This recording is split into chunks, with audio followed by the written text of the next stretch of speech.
Erik Horne here with Jean-Jacques Taylor, president of JJT Media Group. We have Jason Reid, senior NFL writer for Andscape, and we are talking Shedeur Sanders, just like everybody else, y'all.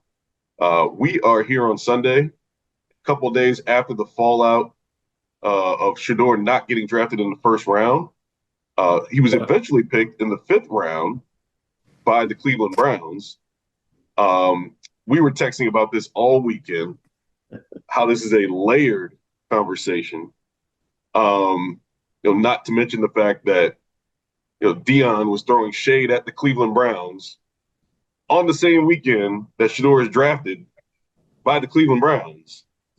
But that's just one part of this multi-layered thing around Shedeur not getting drafted early.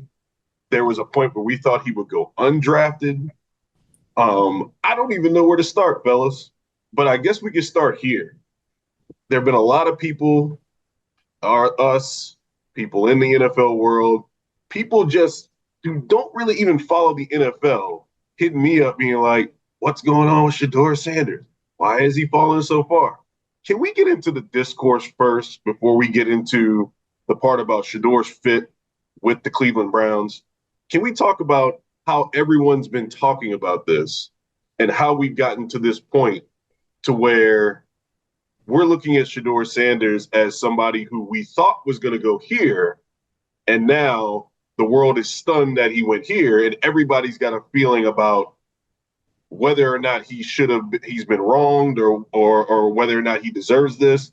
Let's talk about the discourse first. Jean-Jacques Taylor, I'll allow you to start. I think when you look at the whole picture and you say, okay, how did he go from a guy who's supposed to be top 5 pick, first round pick to the 5th round? I think you have to take away the NFL and look at it from this perspective. Now, it doesn't matter whether you agree with it or not. It's not good, it's not bad, it's just what it is. To me, is that for whatever reason, some his fault, some perhaps not his fault, the number one thing for employment in many cases is what? Likability. And if you have to choose between one of two people who you think are slightly or equally talented or basically talented, you're going to pick with the guy that you like more or the woman that you like more. And I think when you look at these organizations after Cam Ward, all the quarterbacks in a lot of cases were not that dissimilar. And I think he made himself unlikable, or he was perceived to be unlikable. And at the end of the day, they were like, do we want to get down with this dude for the next 3 or 4 or 5 years? And the answer was, no, we're going to go with this guy over here. And so, yeah, I think there are a lot of factors in it. I think race played a role, just in terms of how you perceive people and how they should act. That's why I really don't remember, and y'all correct me if I'm wrong. In all the years I've been covering the NFL, almost 30, I really don't remember any white players ever being asked to be humble. You know what I mean? Because it's not something that you ask of them. Jason, let's piggyback off the race part of it, because I know that there are a lot of folks who are immediately going to jump to this as, oh, Shedeur got screwed over because he's black. And, there are going to be a lot of folks who are pushing back against that, saying that, oh, that's not true. Shedeur is just not good enough. Or Shedeur bombed his interviews, as has been reported by multiple people in the NFL reporting. Jason, you talk to people throughout the league. What do you think about the notion of race that comes into this? I know, again, it's a layered conversation. There are probably tinges of it, but there's also a situation where, Shedeur wasn't one of the most talented arms that we had in the draft. And there's some questions about whether or not he's actually a bona fide NFL starter. Well, I wrote a book literally on this subject about the rise of the black quarterback in the NFL. And, I probably did 300 interviews on this topic. The last 3 number 1 overall picks in the NFL draft have been black men who play quarterback. In the last year's draft, 3 black men who play quarterback were taken in the first round. In the previous year's draft, 3 black men who play quarterback were taken in the first round. Black quarterbacks dominate the NFL. The last 3 Super Bowl MVPs are black quarterbacks. Black quarterbacks are the offensive rookies of the year. they're Pro Bowlers, they're league MVPs. So I mean, there there no longer exists a situation in the NFL if you are an off the charts talent and you happen to be a black man who plays quarterback, they're not going to pick you. I mean, Cam Newton was ripped before the 2011 draft by the so-called draft experts. They talked about how he was scripted and he had a massive ego. They talked about his character issues because he had to leave the University of Florida after some things that happened. The owner of the Panthers, Jerry Richardson at the time, this man was considered so racist and sexist. The NFL eventually made him sell the team. And you know who was taken number one overall? Cam Newton. I think this is a situation where, look, Shedeur Sanders, the fans see the stats, and the fans see the so-called draft experts saying he's a first-round pick.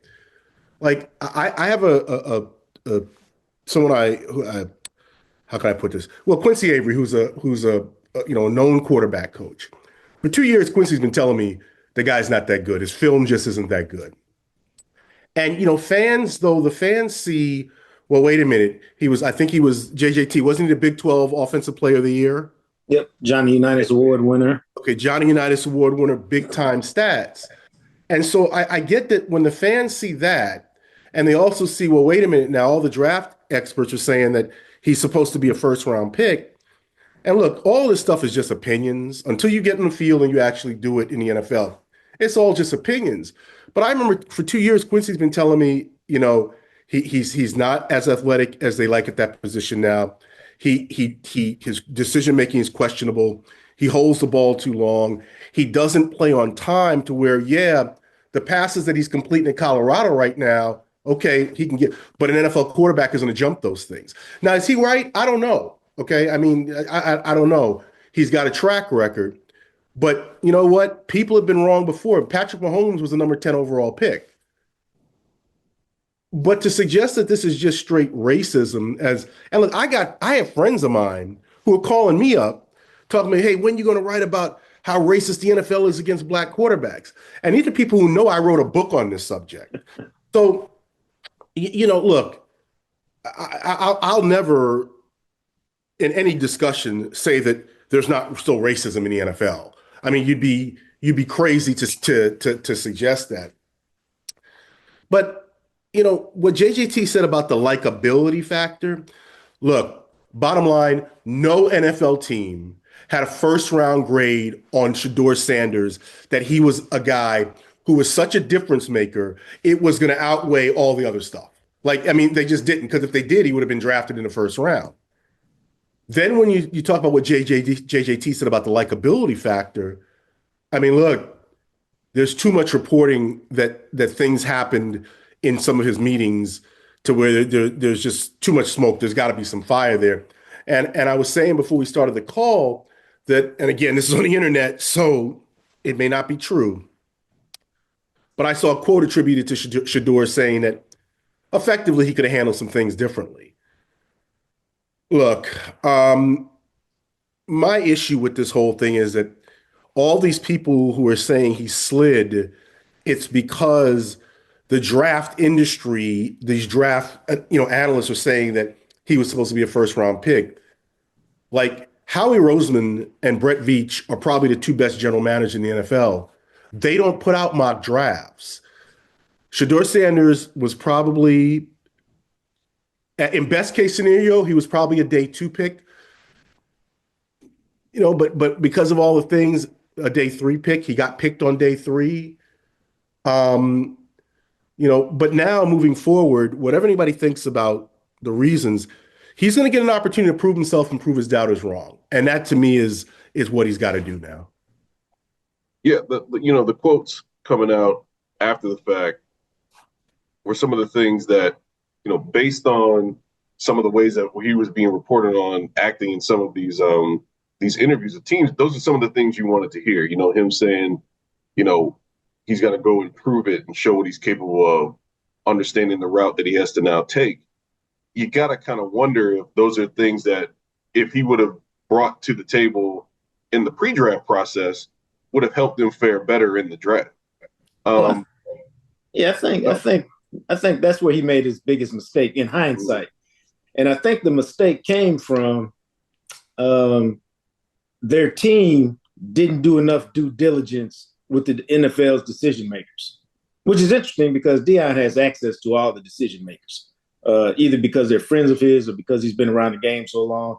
And they believed he was an elite player, based off his stats, based off his performance, based off all these other metrics that they pay attention to, but they didn't do enough due diligence with the real decision makers in the NFL, because if they had, again, in hindsight, they may have approached it differently. And I'm not just talking about how he acted in meetings. I'm talking about, you didn't go to the Senior Bowl, you didn't throw at the combine.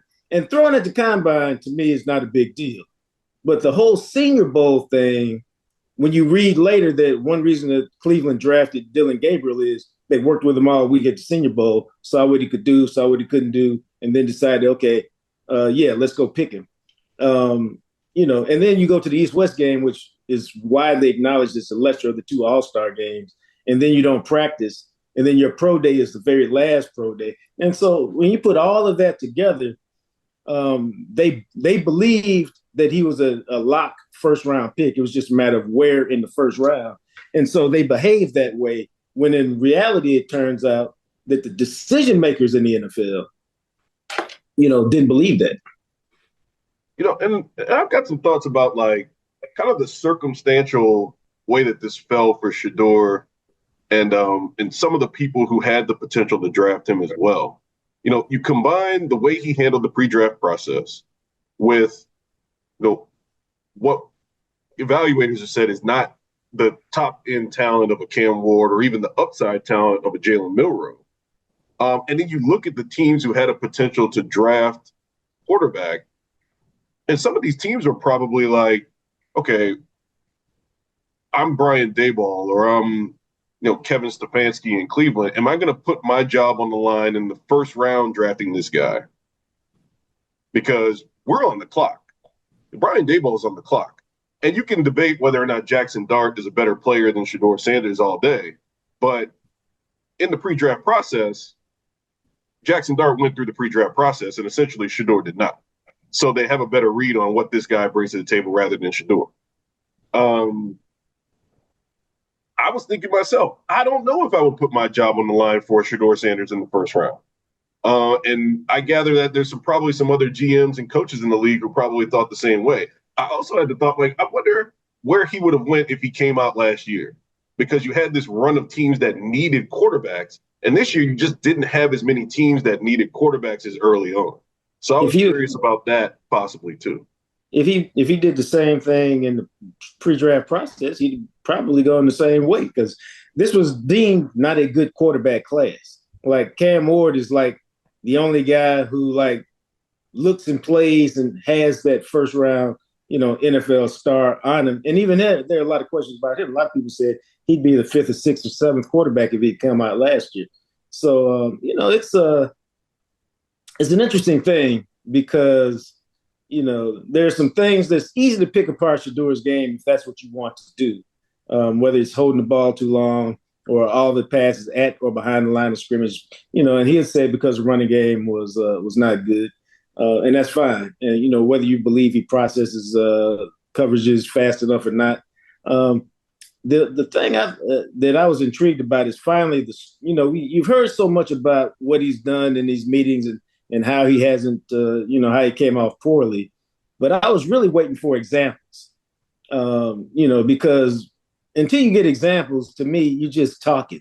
And so it was really, I think the biggest one is that he was unprepared for when Daboll was putting him up on the whiteboard to run through some plays, and apparently didn't have a good attitude when questioned about why he didn't know something or why he didn't spit something back.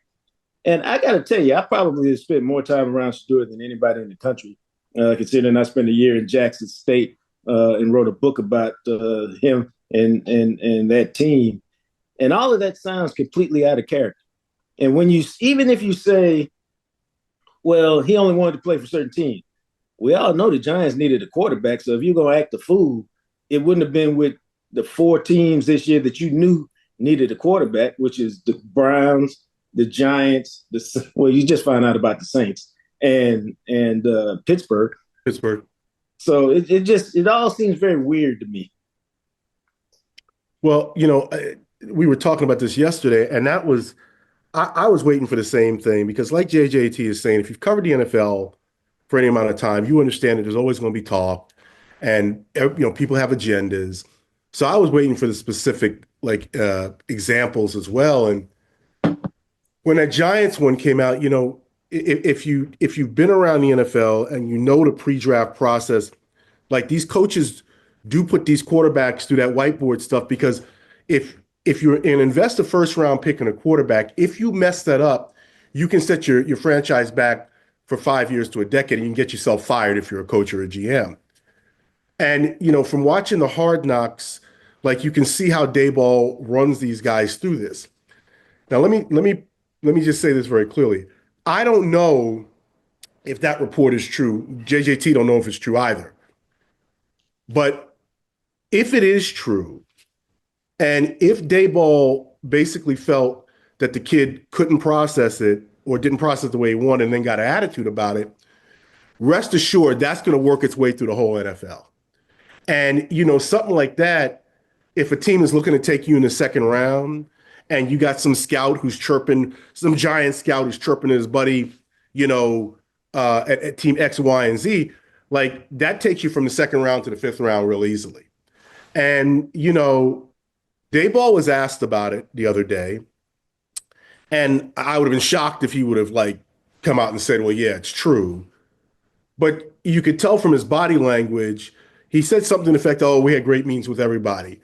Well, clearly something happened, okay?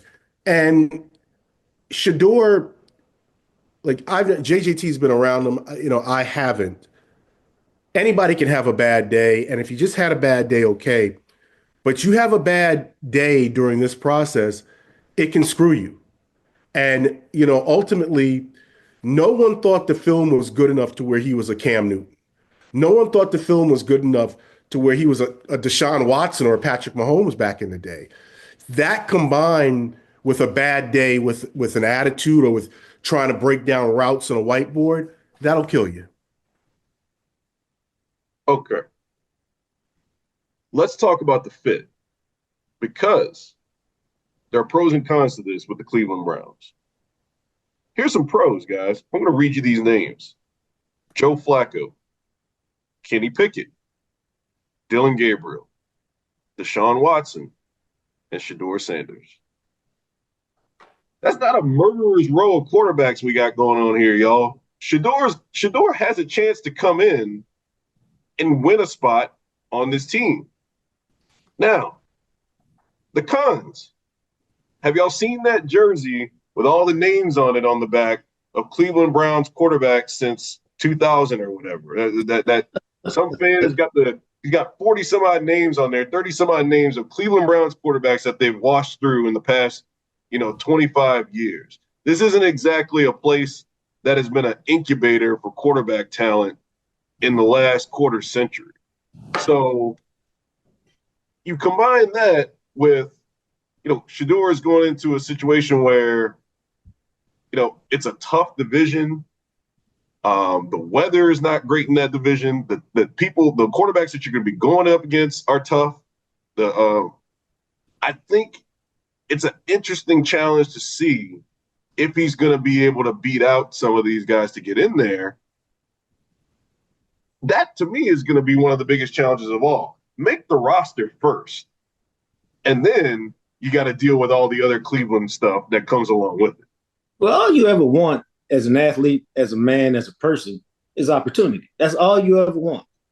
My dad used to tell me when I was, even when I was like 12, 13, 14 years old, that life is all about opportunity. And all you're doing your entire life is prepping for these 3 or 4 opportunities that will show up in your life that you get a chance to take advantage of. And when they show up, you got to hit it. You got to take advantage of it to really maximize your potential. So that's what this is. He's going, and who knows when it's going to happen? It may not happen this rookie year. At some point, Shedeur Sanders will get an opportunity to start an NFL game. And what he does with that opportunity could lead to multiple starts. It could lead to, oh, we have a starter, but you showed us so much in that game, we finna trade you for a second round pick or a first round pick, the Jimmy Garoppolo thing. Look at Dak Prescott. He showed up as a guy who dropped in the draft because he got that off the field issue, that DUI during the pre-draft process. And then what happened? Showed up as third string quarterback. Tony Romo gets hurt. Kellen Moore gets hurt. He shows up in the preseason like, oh my God, the season turned over to a rookie. He goes 13-3. And now he's a $300 million man. And it's why he had an opportunity. He took advantage of it. So Shedeur is going to get an opportunity at some point. And if he takes advantage of it, well, I'll sit back and go, oh, he's like Russell Wilson drafted in the third round, like Dak Prescott in the fourth round, like your boy Kirk Cousins in the fourth round, like Tom Brady in the sixth round, Brock Purdy in the seventh round. He took advantage of his opportunity, and now, that's just part of his story. Yeah, I totally agree with JJT. I mean, it's about, people get a lot of quote unquote chances in life, but you only get so many opportunities in life. And he's going into a situation where, look, it's going to be hard on him. I mean, the locker room is going to be looking at him. He's going to have to humble himself. Rookies get hazed. I was talking with JJT about this yesterday. Like, they send you out for donuts, man. You got to shut your mouth and go get them donuts now, because people are going to, he's coming in there. He's Deion's kid. And, he made a ton of money with the NIL. And now, he's a fifth round pick. Like, the biggest thing he's going to have to do right off the bat is, show people that, hey, he's about putting in that work and about this life. And then, look, he's a fifth round pick. They got Flacco, as you just mentioned. They got Dylan Gabriel. They got Kenny Pickett. They got him. Deshaun's still on the roster, but he's hurt. I don't know if he's going to play this year. But he's going to have to make this roster. And that's not going to be easy. I mean, they got four quarterbacks. They're not keeping all four of them. So, it's going to be uphill challenge, but this is his opportunity, and let's see what he does with it. And that hazing thing is it's a ritual that goes on in the NFL all the time. And, every rookie goes through it. You go through less the higher up you are on the food chain. But as a fifth round pick, you really are, near the bottom of the food chain. And so I'm always reminded that, Dez Bryant was the first round pick of the Cowboys. I think it's 2010. And he balked at taking the receivers' pads. They had to walk the receivers' pads into the locker room. You take it, hey, Rook, go get all the receivers' pads, walk them in the locker room. And he balked it. I'm here to play football. I'm not here to do that. I just want to be treated like a man and play football. Well, he was a very big receiver. So the receivers talked to the offensive lineman. He was tied to the goalpost the next day. And then, it became a big deal on the team. Like the head coach had to address it. Like, hey, we're not going to do that, blase, blase. And so the point is, Shedeur, because of where he comes from, people just want to see, can he take the hazing? Can he take, can he be one of the guys? Because he's never been in this position. In part because when your dad is the coach, whether it's said or whether it's implied, people only go so much because they don't want any retribution. Regardless of whether something's coming, they don't even want to take the chance.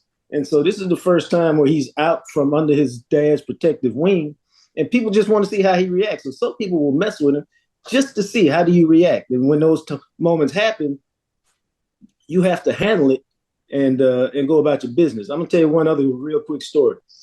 A similar thing happened to Quincy Carter. He was quarterback of the Cowboys. And they had Romo and they had a couple other guys in camp. And Bill Parcells said, each day, one of you guys is going to take a day off because we can't get four quarterbacks work.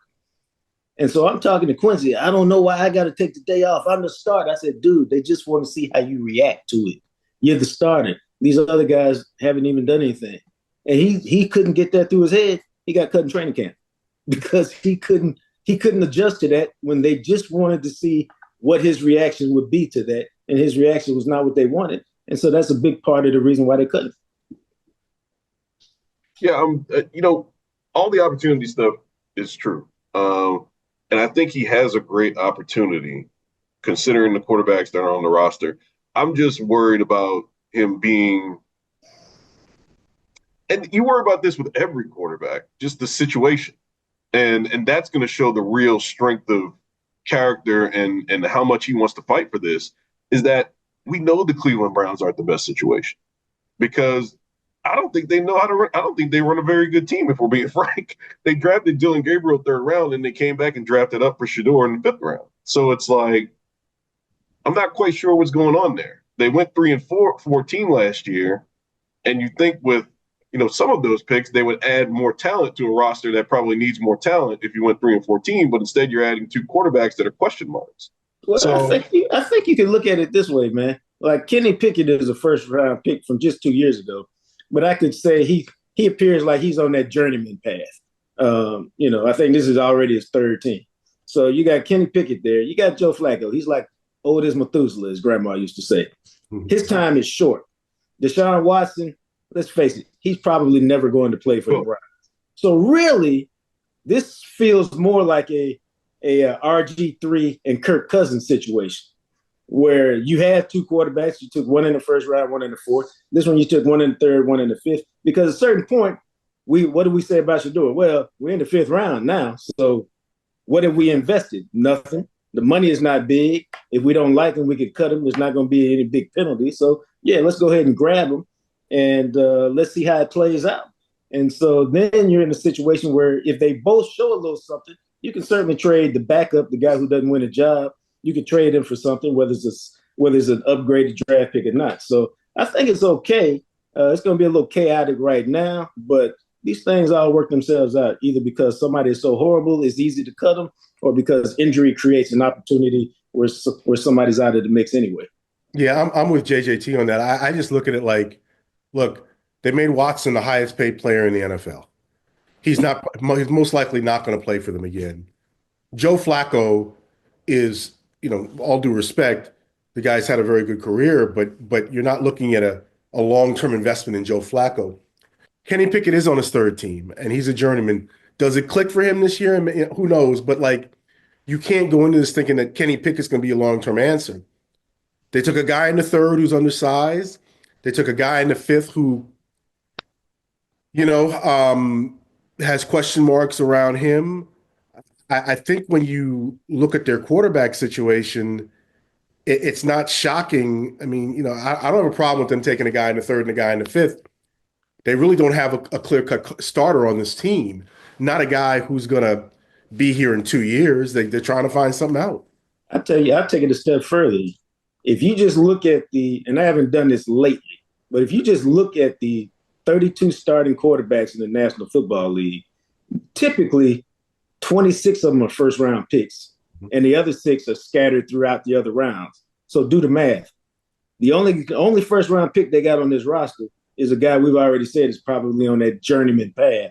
Flacco, he's not going to be here long. And so you really don't even have a quarterback on the roster who has the pedigree that says, I will be your starter. Exactly. Exactly. So, you look at it and you say, well, they got a bunch of guys. They got lottery tickets, man. Yeah.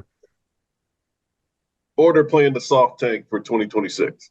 One or the other, But, they might surprise. And, it's a situation where while you'd like him to go to a franchise with a little bit more competency in raising quarterbacks, the opportunity, like you said, is right in front of him. There may not be a better opportunity in the league for him to come in and potentially be a starter this year. If he is the guy he believes he is, he'll win the starting job. If he's that guy. And, it may take him a minute because what's going to happen in Cleveland. If you're not off to a good start midway through the season, it's going to be, okay, there's no future in Flacco. Let's see what the young guys have. So, opportunities come. It's just a matter of time. And when it comes, you got to hit it. All right. Well, gentlemen, we will be back certainly because I know there's going to be more coming out of Browns camp in the next couple of weeks once they start mini camps and everything. But thanks for joining us again on Andscape.com. Make sure to keep checking in for more roundtable discussions about the NFL, NBA, and other topics, and we will see you soon.